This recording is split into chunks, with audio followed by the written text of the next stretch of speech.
আমাদের বাংলাদেশের যেসব ধর্মপ্রিয় মুসলমানগণ ওয়াজ মাহফিলে যে দান সৎকার করছেন সেই সব মুসলমানদের কাছে আমার একান্ত অনুরোধ থাকবে যে আপনারা ওয়াজ মাহফিলে কখনো দান সৎকার করবেন না। কেন করবেন না সেই সব নমুনা ভিডিওর মাধ্যমে আপনাদেরকে দেখাচ্ছি। দেখার পর আপনারা নিজেরাই ডিসাইড করবেন যে এই ওয়াজ মাহফিলে আমাদের দান সৎকার করা উচিত নাকি উচিত না। আসুন আমরা সেই ভিডিওগুলো দেখি।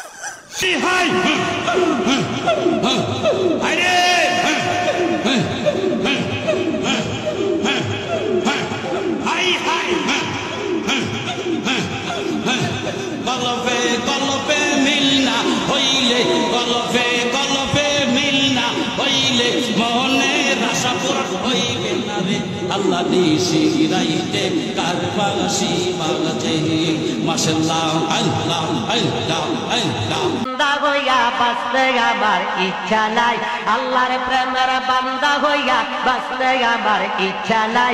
মুর্শিদ প্রেমে কাফের হইয়া আমি যেন মইরা যাই, মুর্শিদ প্রেমে কাফের হইয়া আমি যেন মইরা যাই। থানায় কাবার খাদেম হইতে মন চায় না যে এই জগতে, কেবলা জানার পায়খানাতে আমি যেন ডিউটি পাই, আমি যেন ডিউটি পাই। তো এই যে আপনারা ওয়াজ মাহফিলের যেসব ভিডিও দেখতে পাচ্ছেন, এই ভিডিওগুলো দেখার পর আপনারা নিজেদের বিবেককে জাগ্রত করে তারপর জিজ্ঞেস করেন যে আমাদের এই ওয়াজ মাহফিলে দান সৎকার করা উচিত নাকি উচিত না। কারণ বর্তমানে এই যে ওয়াজ মাহফিল হচ্ছে, এই ওয়াজ মাহফিলে ইসলাম প্রচারের নামে এক প্রকার ধর্ম ব্যবসা হচ্ছে। এই যে বাংলাদেশের বিভিন্ন টক শোতে দেখবেন যে বিভিন্ন সুশীলরা বলে যে এইসব আলেমরা ধর্ম ব্যবসা করছেন। এক অর্থে ওনারা সঠিক কথাই তো বলছেন, এগুলো তো এক প্রকার ধর্ম ব্যবসায়ী। এই সকল ওয়াজ মাহফিলের মাধ্যমে মানুষ তো হেদায়েতের পথে আসছেই না, উল্টা মানুষ পথভ্রষ্ট হচ্ছে।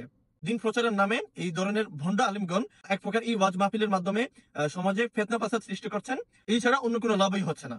এই যে তাহিরি মাহিরি সহ এই যে আরেকজনের নাম মনিরুল ইসলাম মুরাদ নামক যেসব ভণ্ড আলেম আছেন, তারা যে ওয়াজের মধ্যে যে ধরনের কুরুচিপূর্ণ আচার আচরণ করেন, এই যে হিম হে আল্লাহ আল্লাহ মানে হাফানি রোগীদের মতো আল্লাহ আল্লাহ করেন। তো এটা কি ধরনের মানে ইসলাম বা এগুলা কি ধরনের ইবাদত? আমরাও তো মোটামুটি কোরআন হাদিস ঘাটাঘাটি করেছি বা মানে ইসলামিক যে সাধারণ নলেজ যে আমাদের মধ্যে আছে, তো সেই নলেজ থেকে আমার কাছে কখনোই এটা যুক্তিসঙ্গত ভাবে মনে হয় না যে মানে এইভাবে মানে ইবাদত করা যায়। আপনি ওয়াজ মাহফিলের মধ্যে দিনের প্রচার এবং প্রসার অবশ্যই ঘটাবেন, কিন্তু সেটাও হতে হবে কোরআন এবং হাদিসের আলোকে। কিন্তু আপনি যদি ওয়াজ মাহফিলের মধ্যে সাধারণ মানুষের মাঝে ফিতনা ফাসাদ তৈরি করেন, তাহলে আমাদের যে সমাজ ব্যবস্থা বা সমাজের সাধারণ মানুষগণ ওনারা তো এই নানান ফিতনা ফাসাদে লিপ্ত হবেন। আপনারা মানে এক আলেম হয়ে আরেক আলেমের বিরুদ্ধাচারণ করেন, মিলাদ পড়া হালাল নাকি হারাম এগুলো নিয়ে এক আলেম আরেক আলেমের উপর মানে ঘুম মেলামেলি করেন। তো এগুলো দেখে সাধারণ যে মুসলমান আছেন সেই মুসলমানগণ আপনাদের থেকে কি শিক্ষা গ্রহণ করবেন? আপনারা ইসলামের যে মেন স্তম্ভ, এই স্তম্ভ নিয়ে আলাপ আলোচনা করবেন। 5 ওয়াক্ত নামাজ পড়তে হবে, সুদ খাওয়া যাবে না, ঘুষ খাওয়া যাবে না, অন্য আরেকজনের জমি জোরপূর্বক ভোগ দখল করা যাবে না, এই ধরনের হেদায়েতপূর্ণ কথা সাধারণ মুসলমানদের কাছে তুলে ধরবেন। সেটা না করে আপনারা মানে ফিতনা ফাসাদ তৈরি করছেন। তো এই যে ওয়াজ মাহফিলের মধ্যে এই ধরনের ফিতনা ফাসাদ যে তৈরি হচ্ছে, তাহলে এই ধরনের ওয়াজ মাহফিলে আমরা কেন দান সৎকার করব? এই যে দেখেন তারা তাদের নিজেদের স্বার্থে মানে জিলাপি তোবারক খাওয়ার জন্য ইসলাম নিয়ে ভুল অপব্যাখ্যা করছে। এখন আপনারা আমাকে প্রশ্ন করতে পারেন যে আপনি কি মাদ্রাসার বড় মুফতি মুহাদ্দিস নাকি যে আপনি ফতোয়া দিচ্ছেন? কিসের ভিত্তিতে এই ফতোয়া দিচ্ছেন? যে দেখেন আমি মাদ্রাসার কোনো বড় মুফতি মুহাদ্দিস নই বলেই আমি এই ফতোয়াটা দিচ্ছি। আমি যদি মানে মুফতি মুহাদ্দিস হতাম, আমার যে মেইন ইনকাম সোর্স, এই মেইন ইনকাম সোর্স ওয়াজ মাহফিল থেকে যদি হতো, তাহলে এই ফতোয়াটা আমি কখনোই দিতাম না। এই যে বাংলাদেশের যেসব বড় বড় মানে ভণ্ড আলেম আছে, মানে এরা কি কখনো এই ফতোয়া দিবে না। আপনারা যে অর্থ এই ওয়াজ মাহফিলে দান সৎকার করবেন, সেই অর্থটা সেখানে না দিয়ে একটা দুস্থ গরিবকে দেন বা এতিমখানায় এই টাকাটা দান করেন। এরকম অনেক এতিমখানা আছে যে অর্থের অভাবে সেখানকার এতিম বাচ্চারা পড়াশোনা করতে পারছে না। এসব মাদ্রাসা বা এতিমখানায় আপনারা সেই অর্থটা দান সৎকার করতে পারেন। এসব ধর্ম ব্যবসায়ীদের ইনকাম সোর্স বন্ধ করার জন্য আমাদেরকে সর্বপ্রথম রুখে দাঁড়াতে হবে। এরা ইসলাম প্রচারের নামে মুসলমানদের ধর্মীয় সেন্টিমেন্টকে কাজে লাগিয়ে ধর্মীয় ব্যবসা করে যাবে। ইসলাম প্রচার বা প্রসার কিছুই তো হবে না, উল্টা মুসলমানদের মাঝে তাদের নিজেদের স্বার্থে নানান ফেতনা ফাসাদ তৈরি করে বেড়াবেন।